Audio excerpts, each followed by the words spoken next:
Bendiciones, hermanos. Qué privilegio estar nuevamente en este domingo para poder compartir la palabra del Señor, para poder compartir lo que siento que el Señor ha puesto en mi corazón. Siempre digo que es un privilegio y un honor ser el portador de la palabra del Señor. Privilegio y un honor. Y es un privilegio y un honor de todos. Creo que todos, si se proponen, pueden compartir en función de sus dones, en función de sus talentos, pueden compartir la palabra del Señor. Y hoy quería hablar sobre las consecuencias de cometer equivocaciones. Hay un pasaje en la Biblia en la que dice que Moisés le encargó a 12 personas de diferentes tribus que vayan a espiar la tierra prometida. Y dice la palabra de Dios que cuando ellos regresaron de espiar la tierra prometida, 10 trajeron desaliento. Y no solamente que trajeron desaliento, sino que transmitieron desaliento. Desalentaron al pueblo. De hecho, el pueblo se levantó contra Moisés como consecuencia de este desaliento, de estas malas noticias que transmitieron estas personas. La Biblia dice que solamente Josué y Caleb dijeron que esa era una tierra donde emanaba la leche y la miel, que era una tierra de fácil conquista. Pero el pueblo le creyó más a los 10 y se levantaron. Y ese levantamiento, esa especie como de soberbia, de desobediencia, trajo consecuencias graves sobre la población. De hecho, los 10 espías que trajeron y dieron esas malas noticias, la Biblia dice que murieron de una manera media especial, y después se levanta un juicio Dios levanta un juicio contra este pueblo y envía al ángel de la muerte, que empezó a matar cantidades grandes de israelitas. Dice que Moisés en ese momento le pidió a Aarón que interceda entre los vivos y la muerte para parar esa mortandad. ¿Como consecuencia de qué fue esa mortandad? Como consecuencia de el pecado de haber inducido al pueblo al levantamiento, a la desobediencia. Amén. Muchos años más tarde sucede algo parecido, ¿no? Que las tribus de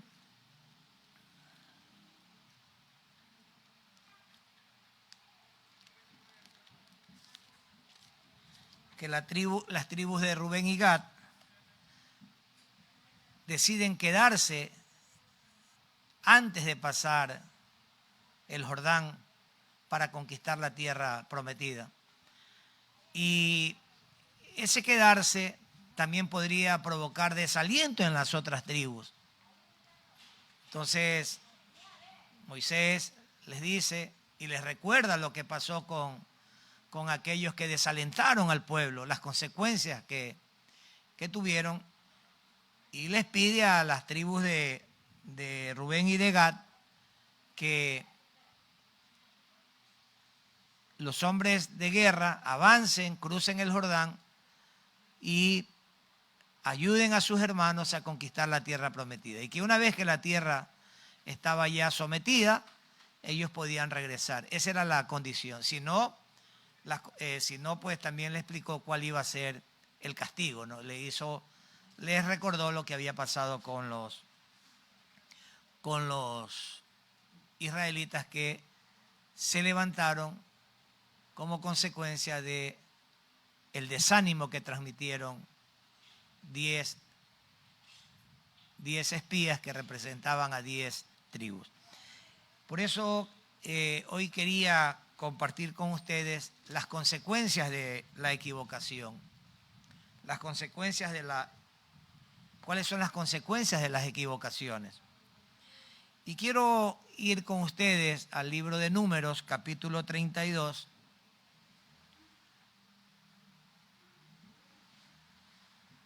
Versículo 23.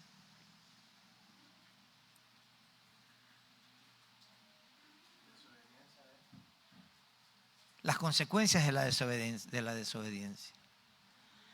Números capítulo 32, versículo 23.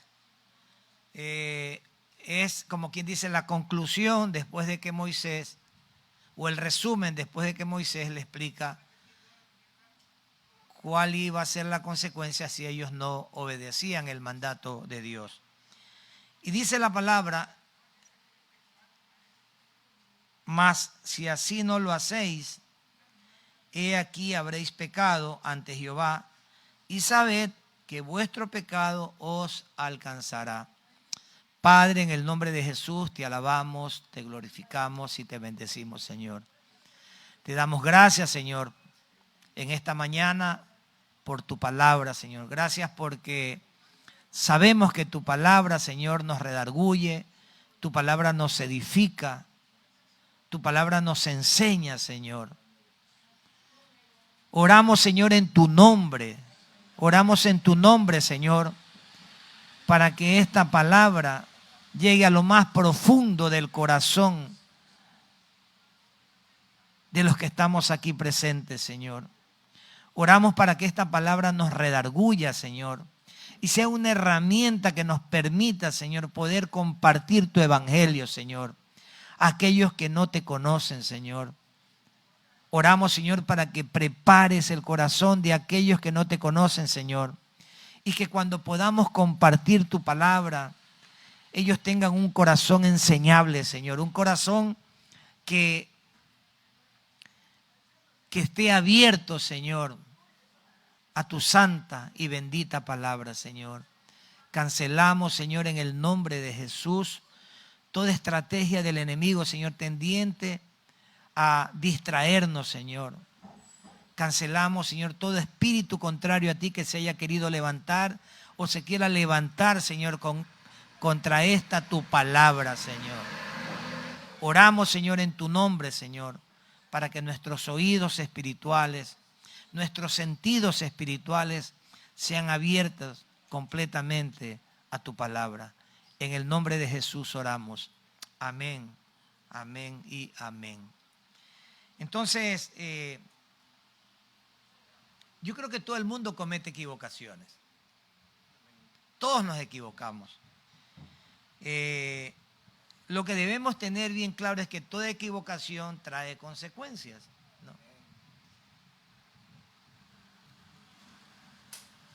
Algunas equivocaciones traen consecuencias serias,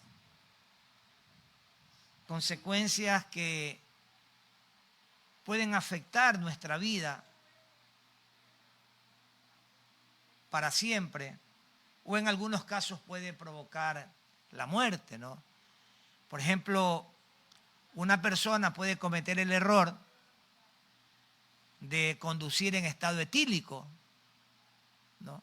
Y al conducir en estado etílico puede provocar accidentes, puede provocar la muerte de personas inocentes, o puede provocar su propia muerte, o puede provocar que él quede en condiciones de parálisis como consecuencia del accidente. Vemos un accidente que ha ocurrido en Quito y las consecuencias de haber estado manejando en estado de ebriedad.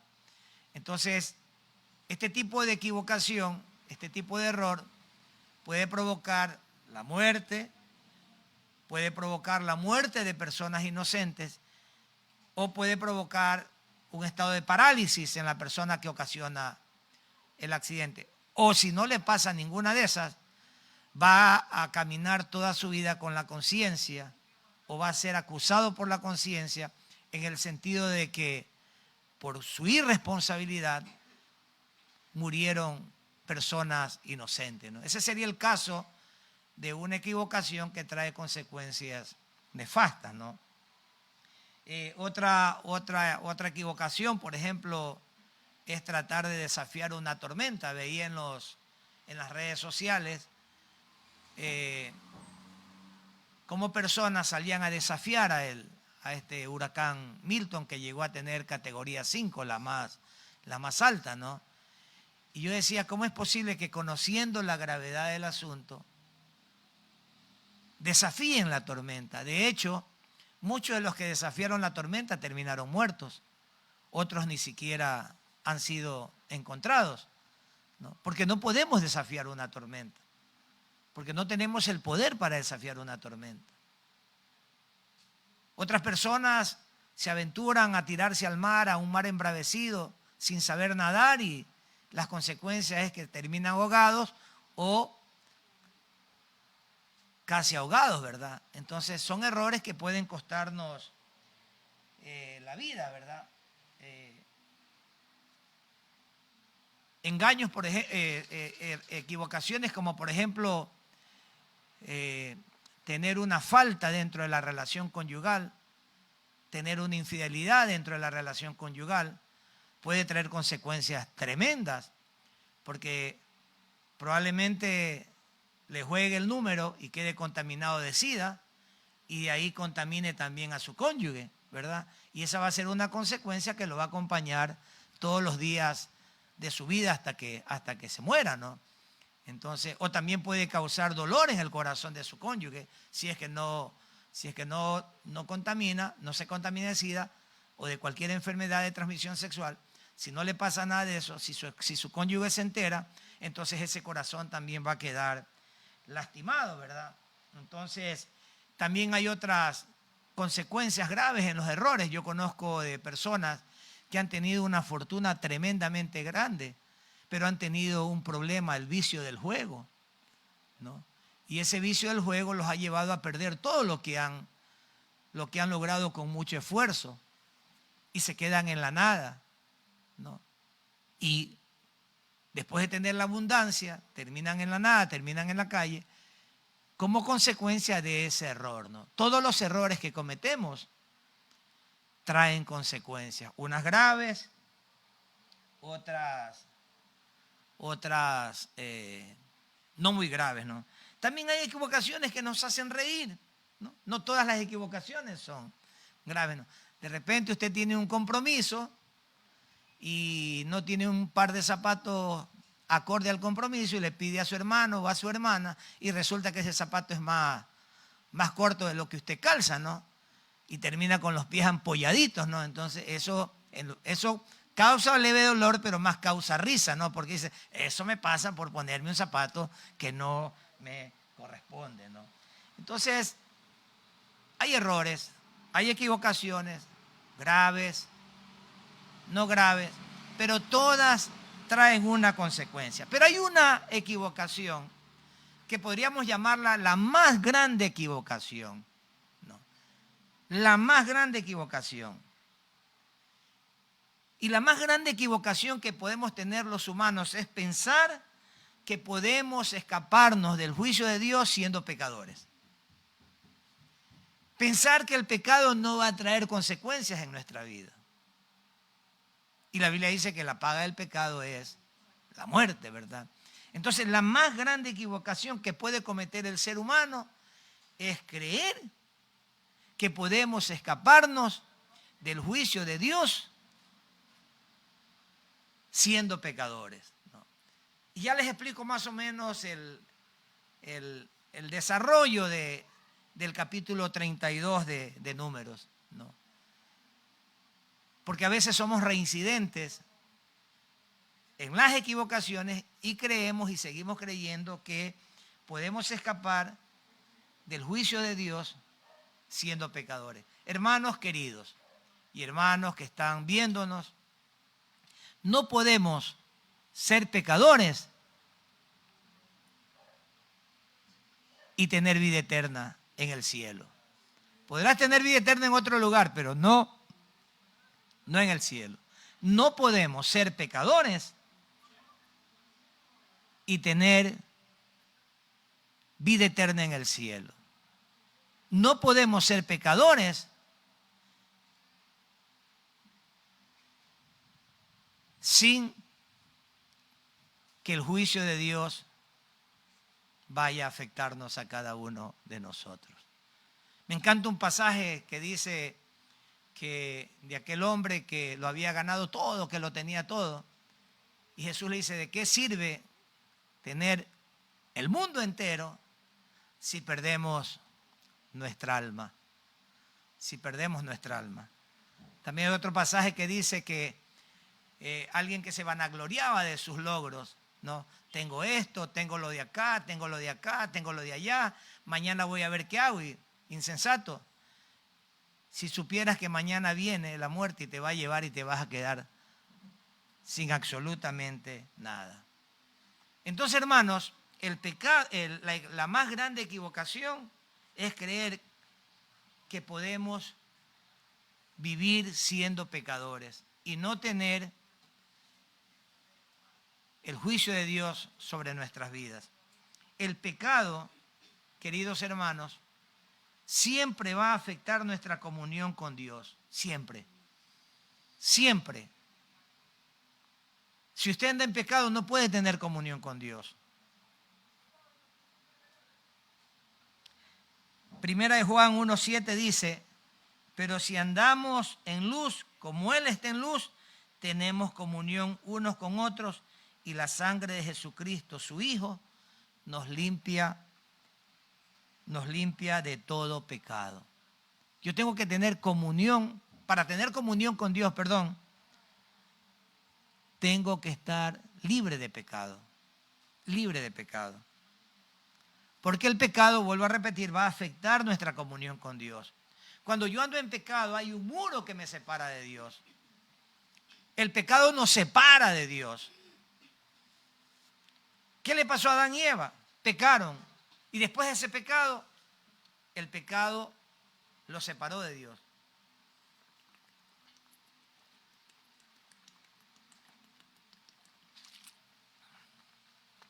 Nosotros fuimos creados, hermanos, para tener comunión con Dios.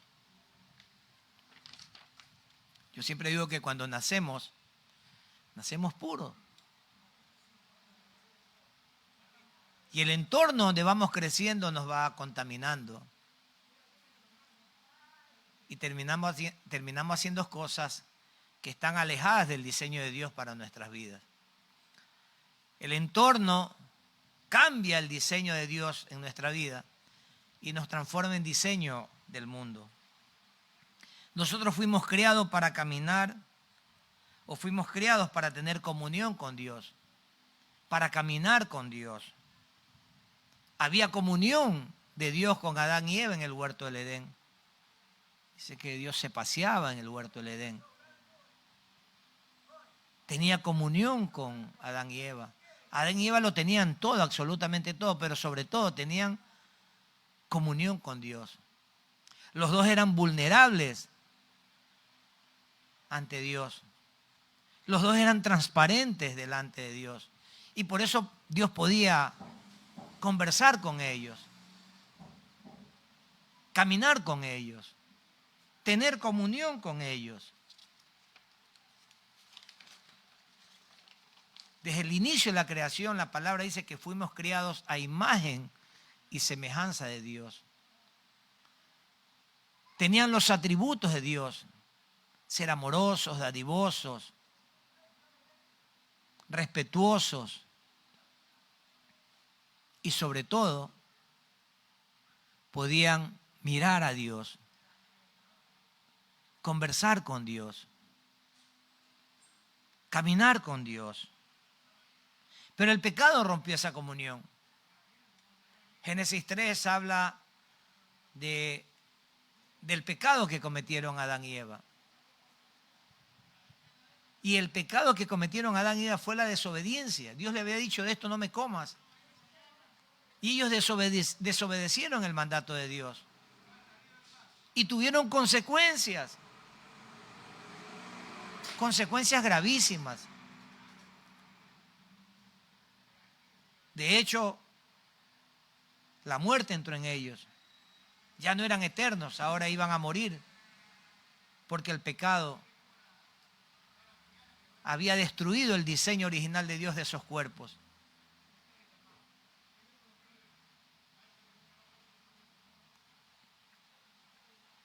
El pecado los apartó de Dios.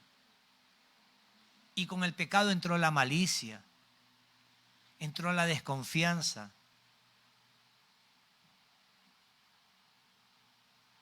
Ya no eran vulnerables el uno delante del otro, ni los dos delante de Dios. El pecado trajo consecuencias graves en la vida de Adán y Eva. Ese error, esa equivocación, trajo consecuencias gravísimas en la vida de Adán y Eva. Y no solamente en la vida de Adán y Eva, sino en la vida de los descendientes de Adán y Eva. Hermanos, si usted cree que porque es hijo de Dios tiene libertad para pecar, está equivocado. El pecado afecta a los hijos de Dios. Afecta, daña la relación con Dios. El pecado, hermanos, trae ansiedad,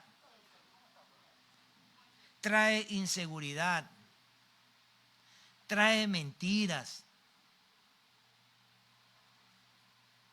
O mejor dicho, con la mentira queremos justificar el pecado.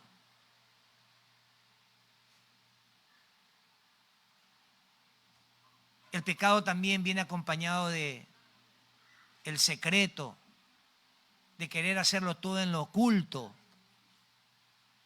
creyendo que nadie nos ve.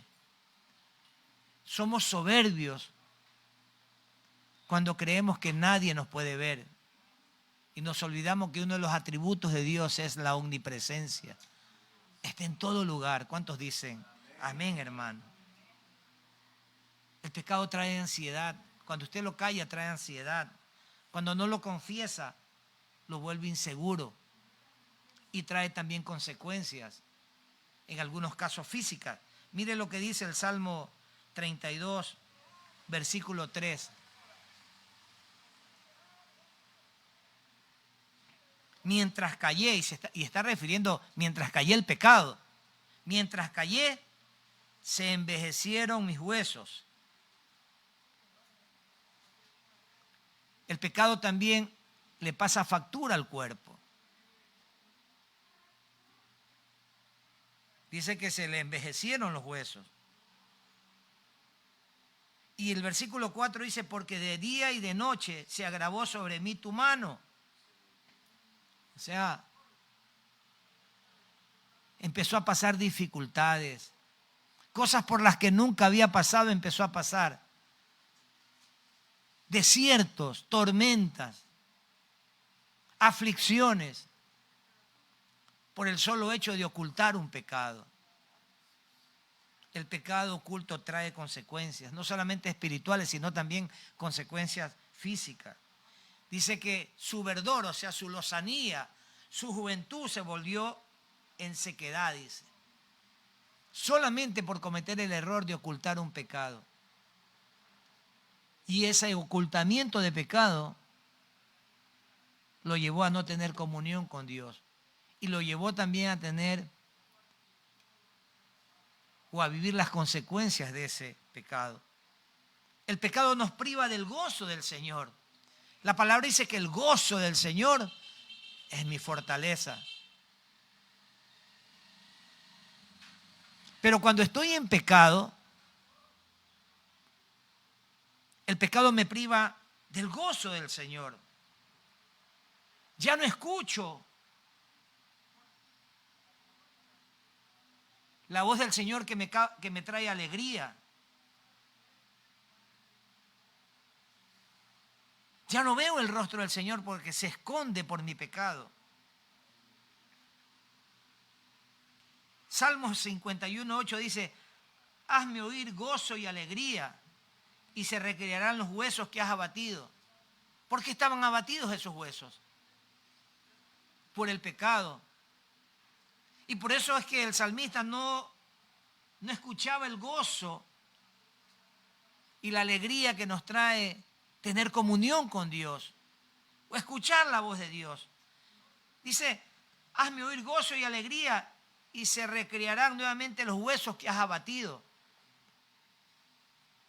El pecado te trae abatimiento como consecuencia directa de esa equivocación. Nadie puede librarse de las consecuencias de una equivocación. Y dice el versículo 9 del Salmo 51, esconde tu rostro de mis pecados y borra todas mis maldades. La única manera en que el Señor borra nuestras maldades es cuando confesamos nuestros pecados. Cuando reconocemos que hemos pecado. Porque somos arrogantes cuando creemos que Dios va a borrar nuestros pecados si nosotros no reconocemos que hemos pecado. Si nosotros no reconocemos que hay pecado en nosotros. Somos arrogantes. Dice, esconde tu rostro en mis pecados y borra todas mis maldades.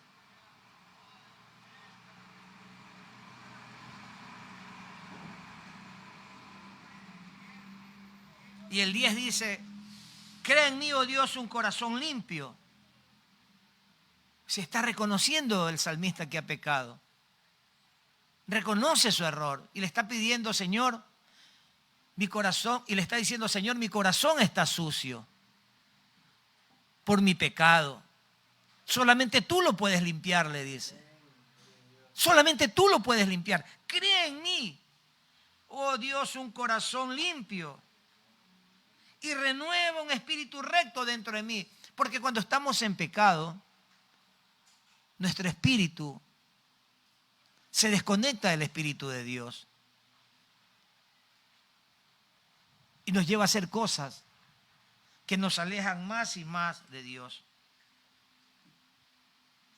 Y dice, Señor, el versículo 11 dice, Señor, yo ya me arrepentí. Te he confesado mis pecados. Te estoy pidiendo que creas un corazón limpio. Cambies ese corazón pecador, ese corazón duro como una piedra. Cámbialo por un corazón de carne como a ti te agrada. Blando, suavecito, sensible al pecado, porque el que tenía es insensible, no se da cuenta que sigo pecando. Y le dice, no me eches delante de ti, porque el pecado nos aparta de Dios. El salmista reconoce que sin la presencia de Dios,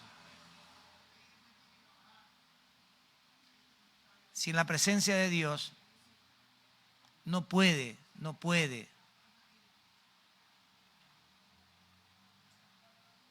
caminar en la presencia de Dios. No me eches delante de ti, no quites de mí tu Santo Espíritu. Vuélveme el gozo de tu salvación. Vuélveme el gozo de tu salvación. Porque cuando estamos perdidos, hermanos, el gozo del Señor no es nuestra fortaleza. No hay gozo. Perdemos la alegría que solamente la salvación de Dios puede darnos. ¿Cuántos dicen amén, hermano? El pecado evita que nuestras oraciones sean contestadas. A veces nos pasamos años de años orando y nuestras oraciones no son contestadas. Y creemos que Dios se ha olvidado de nosotros. Y Dios no es que se ha olvidado de nosotros, sino que primero tenemos que ponernos a cuenta con Él. Salmo 66, 18 dice, si en mi corazón hubiese yo mirado a la iniquidad, el Señor no me habría escuchado. O sea, si me mantengo en el pecado, si me mantengo terco en el pecado, el Señor no me va a escuchar, es lo que dice el salmista. Y Mateo 5:23 dice también que cuando traigamos nuestra ofrenda al altar y ahí nos acordamos que hemos lastimado a un hermano, que hay un hermano que tiene una falta de perdón contra mí por haberlo lastimado, dice, deja la ofrenda de oración en el altar. Reconcíliate con tu hermano. Y después de eso, después que te reconcilies con tu hermano, ven con tu ofrenda de oración para que yo la pueda escuchar. Hermanos, el pecado evita que nuestras oraciones sean contestadas. Si usted está en pecado y está orando, su oración no va a ser contestada. Marcos 11:25 dice que cuando estés orando te acuerdas que tienes un resentimiento contra tu hermano, que tienes una falta de perdón contra tu hermano. Que no sigas orando, dice. Dice, anda donde tu hermano y reconcíliate con él. Y ahí sí regresa a presentar tu ofrenda de oración. Incluso en 1 de Pedro 3:7 habla de las consecuencias de haber sido grosero o de haber ofendido a mi cónyuge.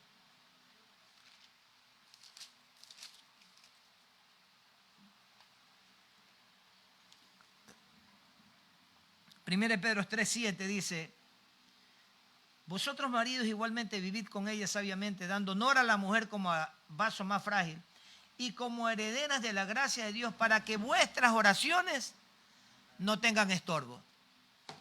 O sea que si usted ha ofendido a su cónyuge, sobre todo en el caso de los hombres, si han ofendido a su esposa, si su esposa tiene el corazón lastimado, no ore, porque esas oraciones van a ser estorbadas. ¿Por qué? Porque usted tiene, lo primero que tiene que hacer es arrepentirse de haber ofendido a su esposa y pedirle perdón a Dios y pedirle perdón a ella. Y ahí sí vuelve a orar para que las oraciones sean contestadas. Si usted tiene falta de perdón, hermano, su oración va a ser estorbada, porque la falta de perdón es pecado. El pecado evita que nuestras oraciones sean contestadas, hermano. Amén. El pecado es serio, completamente serio. A veces lo tomamos a la ligera. Pensamos que podemos expiar nuestros pecados a nuestra manera, siendo buenos, tratar de hacer las cosas a mi manera, como a mí me la enseñaron, unos haciendo penitencias, etcétera, etcétera. Y ninguna de esas fórmulas funciona, hermano, para expiar el pecado. Ninguna fórmula funciona. Solo la muerte de Cristo puede expiar el pecado.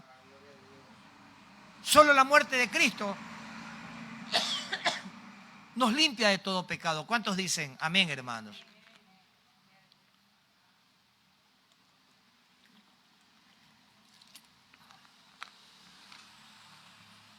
Por eso es importante que cada vez que usted esté siendo tentado, porque el diablo no va a dejar de tentarlo, ojo, ¿eh? El que crea estar firme, mire que no caiga. Dice que el diablo, como león rugiente, anda buscando a quien devorar. Todos los días el trabajo del diablo es hacerlo caer. Es ponerle en bandeja de plata tentaciones. Por eso usted tiene que entender lo serio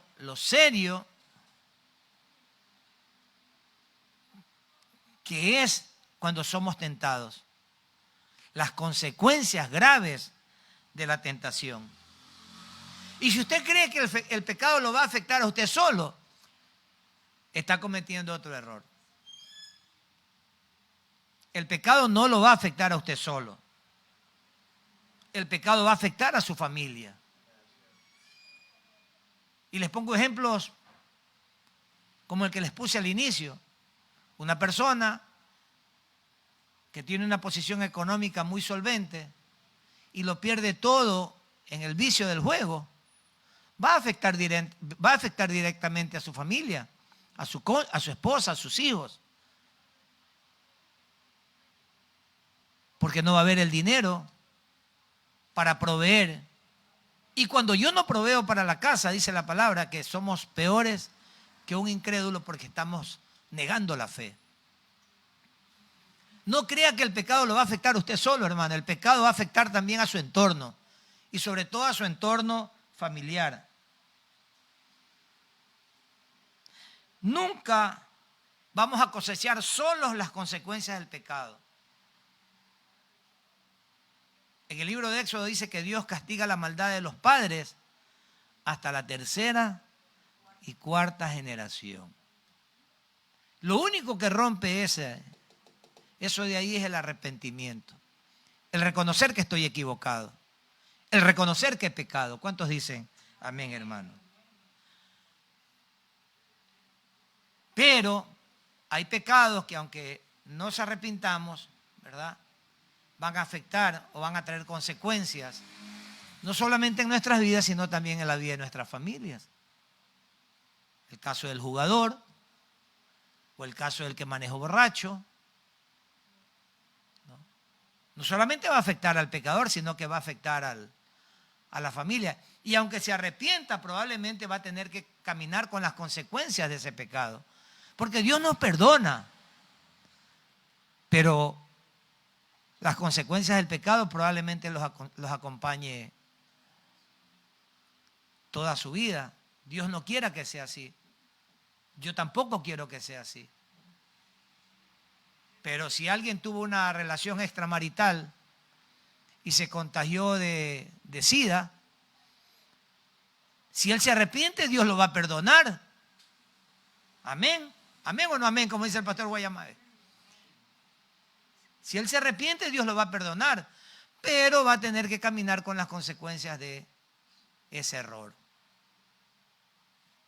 A no ser que Dios haga algo sobrenatural, porque Dios también puede sanar, ¿verdad? Pero probablemente tenga que caminar con las consecuencias de ese error.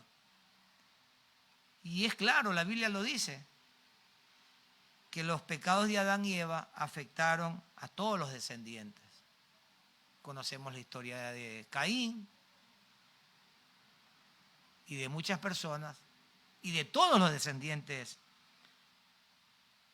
de Adán y Eva. David pecó.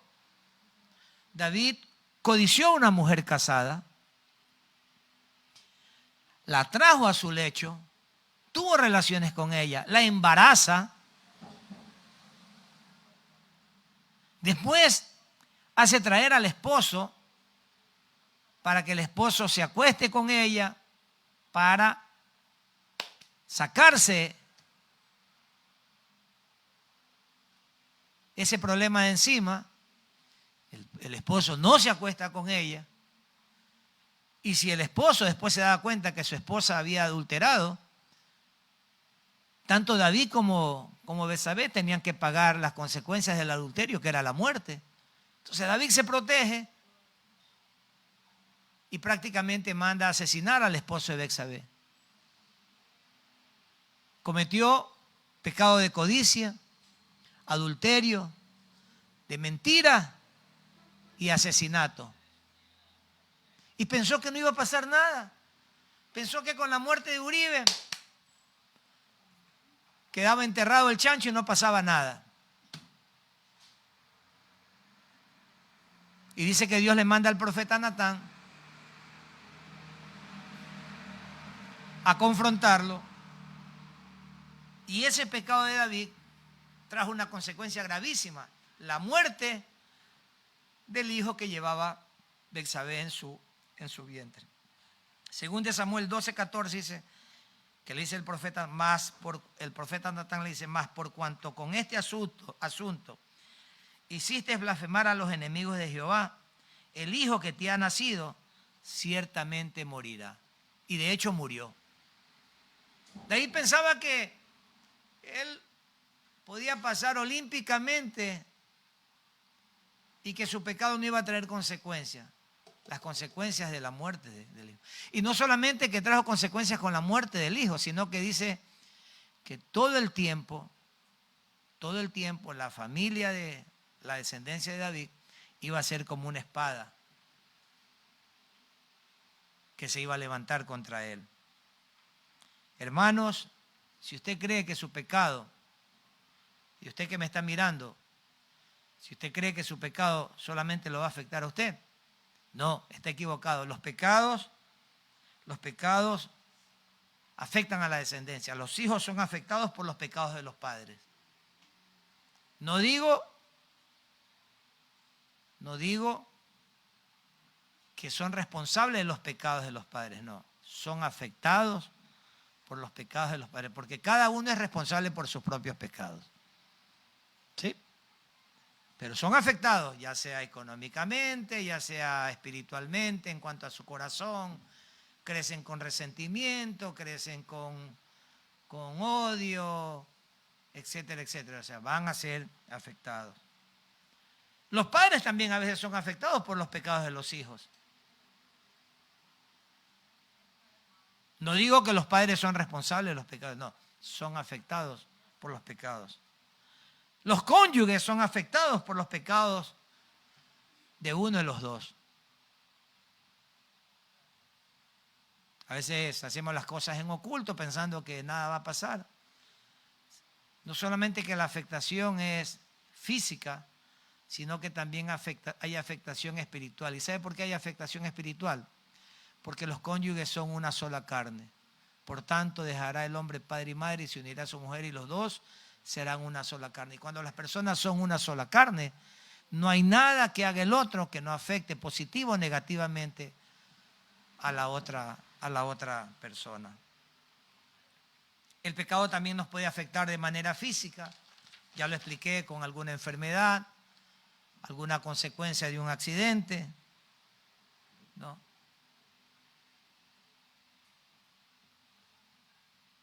El pecado, queridos hermanos, acarrea castigo. No piense que usted se va a equivocar pecando y que no va a tener su castigo. Hebreos 12:5 dice: y habéis ya olvidado la exhortación que como a hijos se os dirige, diciendo: hijo mío, no menosprecies la disciplina del Señor, ni desmayes cuando eres reprendido por Él, porque el Señor al que ama disciplina y azota a todo al que recibe por hijo. Si soportan la disciplina, Dios los tratará como a hijos. ¿Por qué? ¿Qué hijo es aquel a quien el Padre no disciplina? Pero si se los deja sin disciplina, de la cual todos han sido participantes, entonces son bastardos y no hijos. Entonces Dios disciplina y sobre todo el pecado nos va a acarrear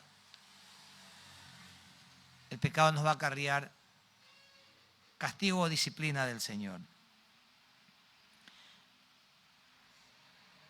Todo pecado, hermano, todo pecado acarrea su propio juicio.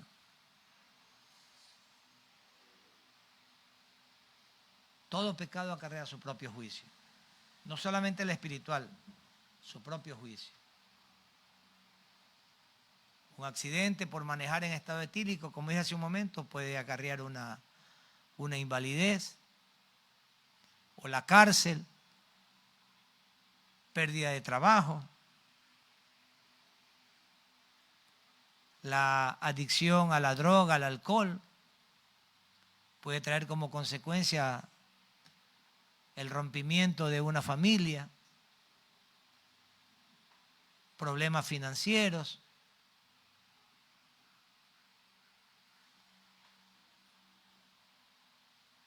Y eso está escrito en la palabra. Dice que todo lo que nosotros sembramos, vamos a cosechar. Y todo es todo, hermano.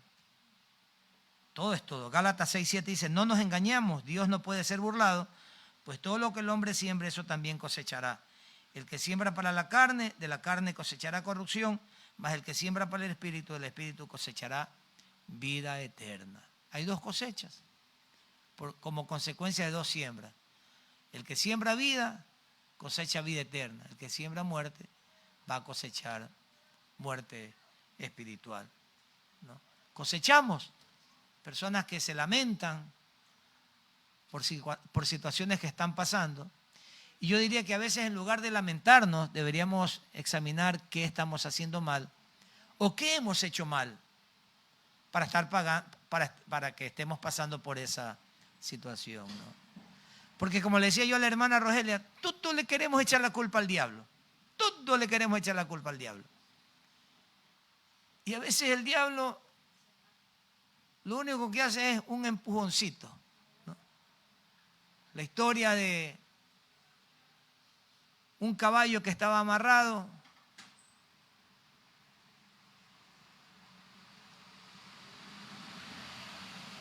La historia de un caballo que estaba amarrado. Y viene el diablo, pasó por ahí y desató al caballo. Lo único que hizo el diablo fue desatar al caballo. Este caballo viene y se mete en el sembrío de un agricultor y se le come todo el sembrío. El agricultor molesto le mete un tiro al caballo y lo mata. El dueño del caballo, molesto porque le mataron al caballo, le metió un tiro al agricultor que había matado al caballo. El hijo del agricultor que había sido asesinado por asesinar al caballo, ojalá que no me pierda la línea, mata al dueño del caballo porque le habían asesinado, el que había asesinado a su padre, que había asesinado al caballo. La esposa del otro mata al hijo que mató al padre, que era dueño. Bueno, y a la final la gente dijo, después de todos estos crímenes, dijo, esto es culpa del diablo, dice. Y el diablo dice, pero ¿por qué me echan a mí la culpa si yo lo único que hice fue soltar el caballo? Y a veces le echamos la culpa al diablo de todo, hermanos. Y el diablo lo único que pone es el caramelito. Y usted decide comerlo. El diablo no le pone un revólver, una pistola, una metralleta para que usted se coma el caramelito. Y usted se lo come porque usted decidió comérselo. Ah, que es culpa del diablo lo que... Si yo solamente puse un caramelito, dice. ¿Y usted se lo comió? Entonces, a veces le queremos echar la culpa al diablo de todo, ¿verdad? Y no nos damos cuenta que las personas están cosechando lo que han sembrado. El que siembra para la carne, de la carne cosechará corrupción. Mas el que siembra para el espíritu, del espíritu cosechará vida eterna. Y si usted no se arrepiente, hermano, el pecado lo va a afectar para siempre. Para siempre, no crea que es algo pasajero. Si usted no se arrepiente, el pecado lo va a afectar para siempre. Romanos 6:23 dice, porque la paga del pecado es la muerte, hermano. Si usted no se arrepiente, va a morir en pecado y no va a disfrutar de alabar y glorificar a nuestro Señor Jesucristo eternamente en el cielo. ¿Cuántos dicen amén, hermano? Los pecadores tienen que enfrentar sus pecados en el juicio. No lo digo yo, lo dice la palabra, Hebreos 9:27. Y de la manera que está establecido para los hombres que mueran una sola vez, y después de esto, el juicio, ¿verdad? Y yo lo he compartido muchas veces aquí. El que nace 2 veces, muere una vez. Y cuando se ha llevado a juicio por esa muerte única, ¿verdad? Ese juicio no es para condenación. Pero el que nace una sola vez, el que no es nacido de nuevo, el que nace una sola vez, muere 2 veces. La muerte física y la segunda muerte, que ese es el problema, donde van a ser juzgados para condenación eterna. Entonces, hermanos, si usted cree que puede caminar con su pecado y no arrepentirse, recuerde siempre, el que nace 2 veces, muere una vez. Pero el que nace una vez, muere 2 veces. ¿Cuántos dicen amén?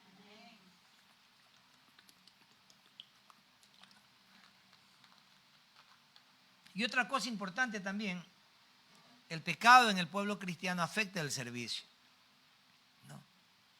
Dios usa hasta las piedras, pero va a afectar el servicio.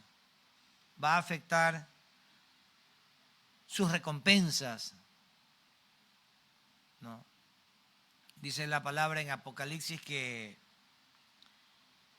debemos retener lo que tenemos para que ninguno tome nuestras coronas. Amén. Entonces, eso también es importante entender, que el pecado puede afectar nuestras recompensas en el cielo. Pero hemos hablado del pecado y de lo que afecta al pecado. Y prácticamente estamos en el punto de la condenación. Pero hay un versículo que a mí me encanta, Juan 3:17.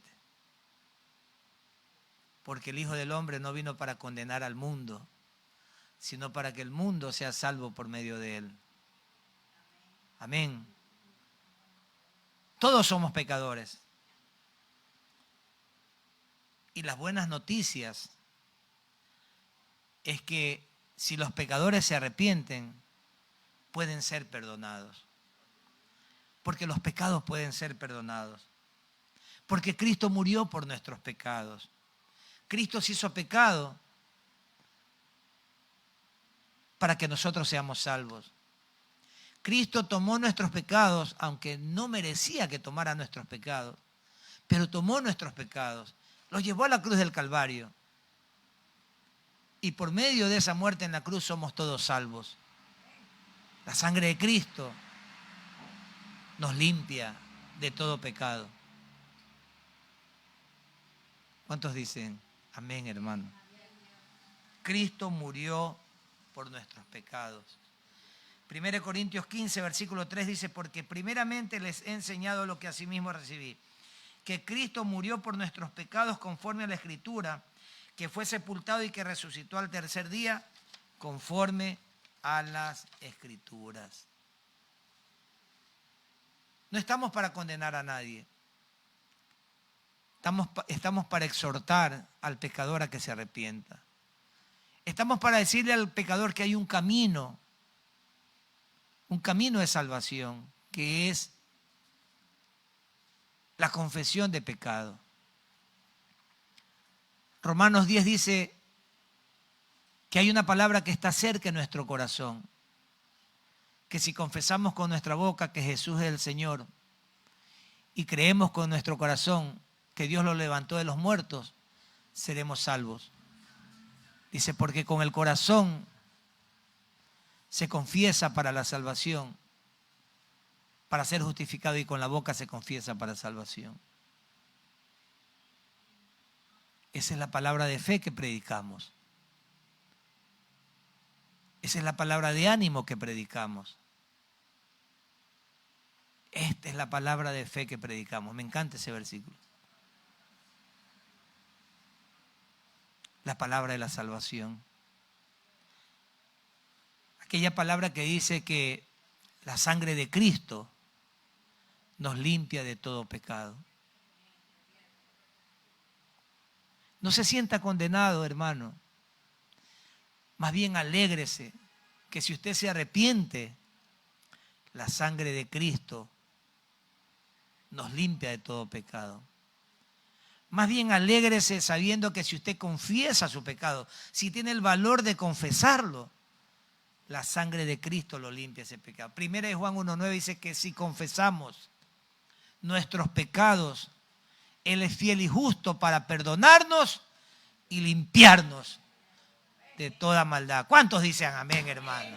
¿Cuántos dicen amén?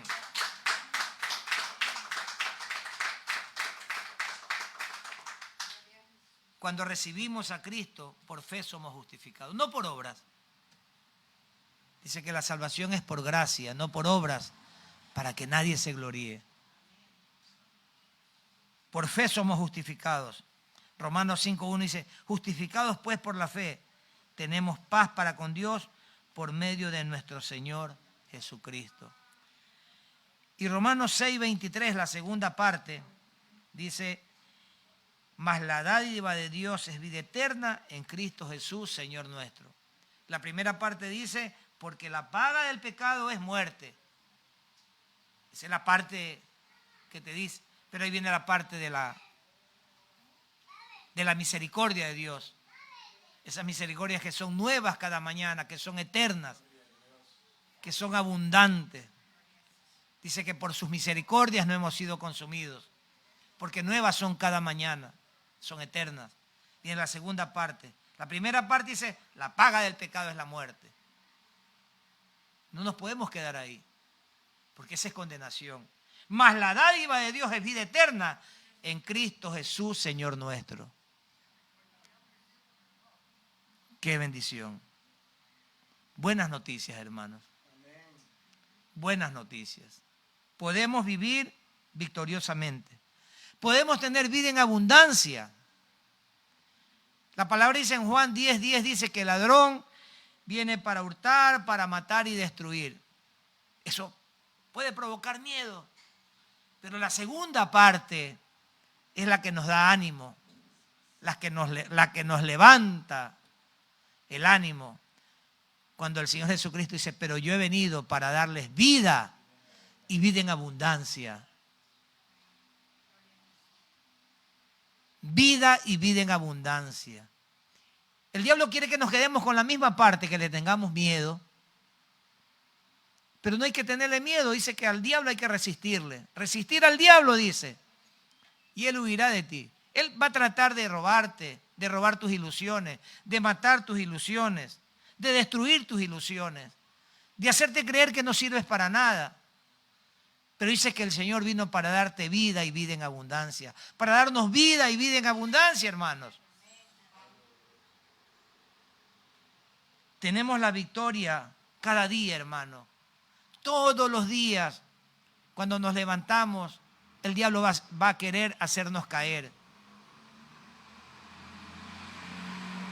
Pero tenemos la victoria en Cristo Jesús. 1 Corintios 15, 57 dice, más gracias sean dadas a Dios, que nos da la victoria por medio de nuestro Señor Jesucristo.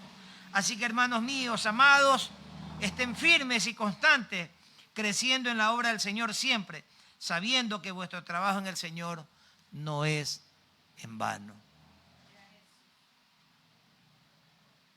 Podemos equivocarnos,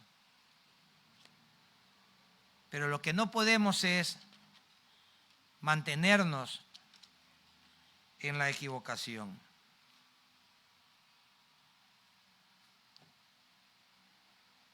En el libro de Números, en el capítulo 32, Moisés le recuerda a las tribus de Rubén y Gad,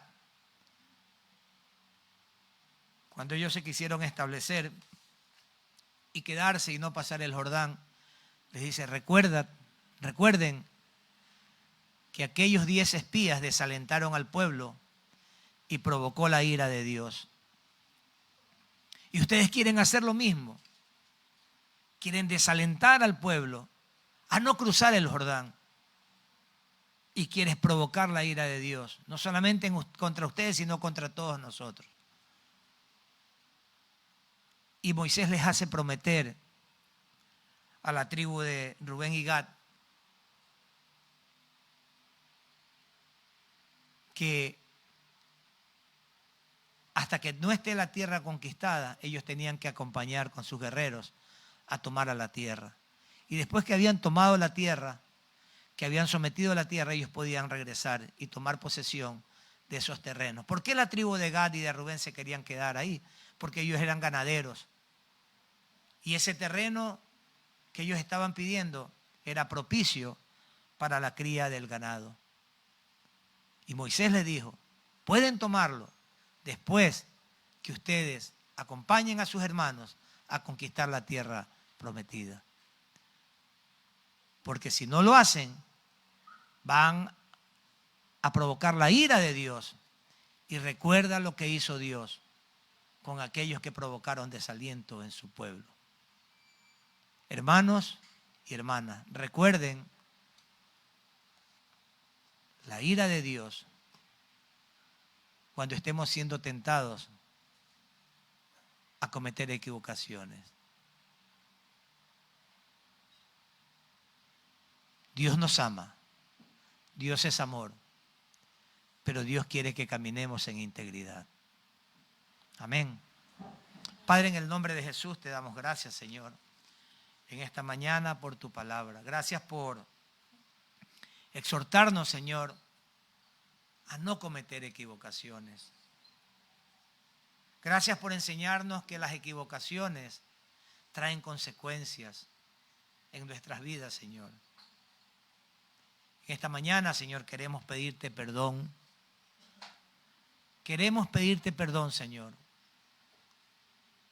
porque conociendo tu palabra hemos cometido equivocaciones, Señor. Y esta equivocación ha provocado desaliento en nuestras vidas, en la vida de los que nos rodean. Estas equivocaciones han afectado, Señor, nuestra comunión contigo, Padre amado. Esta comunión ha roto nuestra comunión contigo, Señor. Queremos pedirte perdón, Señor, porque estas equivocaciones llamadas pecados, Señor, han afectado el entorno familiar, Señor. Perdónanos, Señor. Perdónanos, Señor.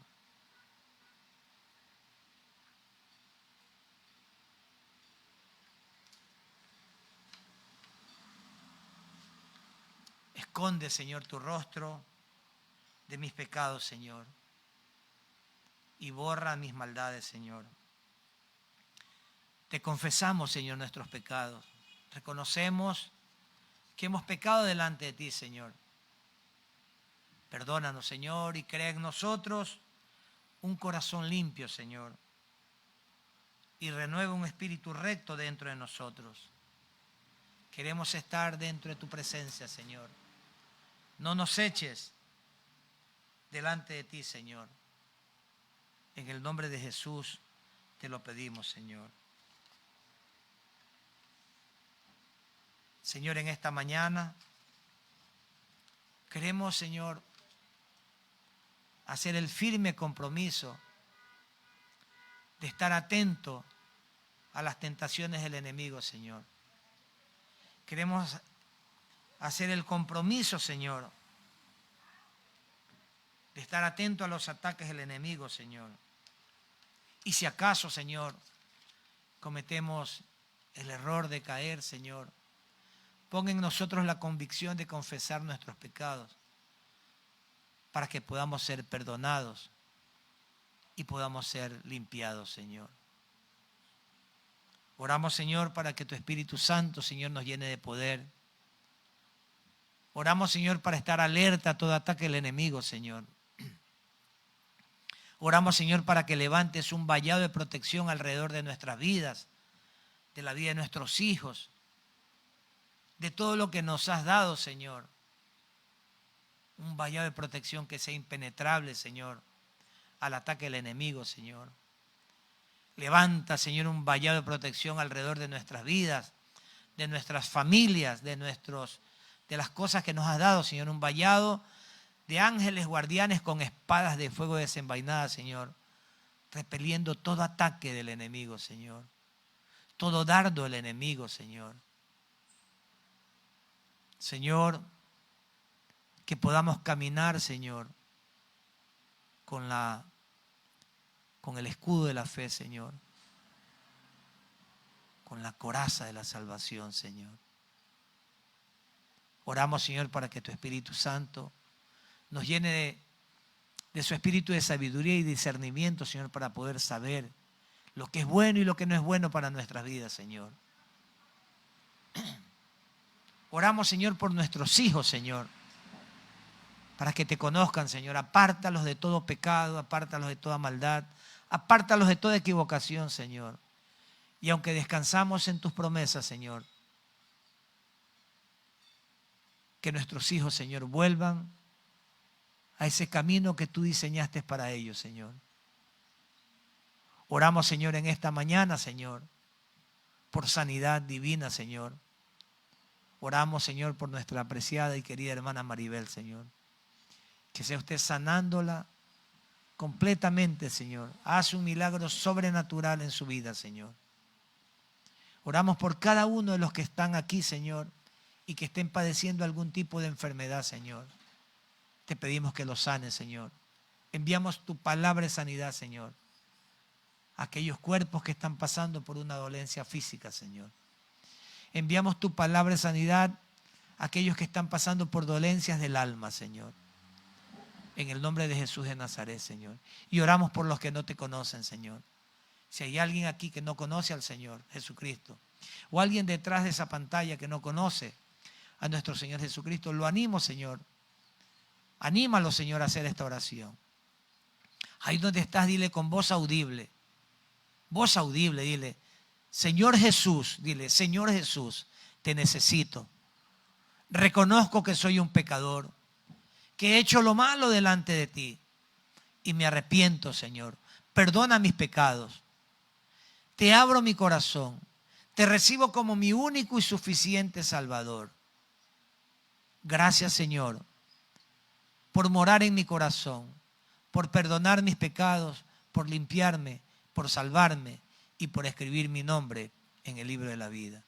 Si tú hiciste esta oración por primera vez, te animo a escribirnos porque queremos orar por ti y queremos darte la dirección de esta iglesia para que puedas congregarte junto a nosotros. En el nombre de Jesús oramos. Que el Señor los bendiga, los guarde. Amén, amén y amén. Gloria a Dios.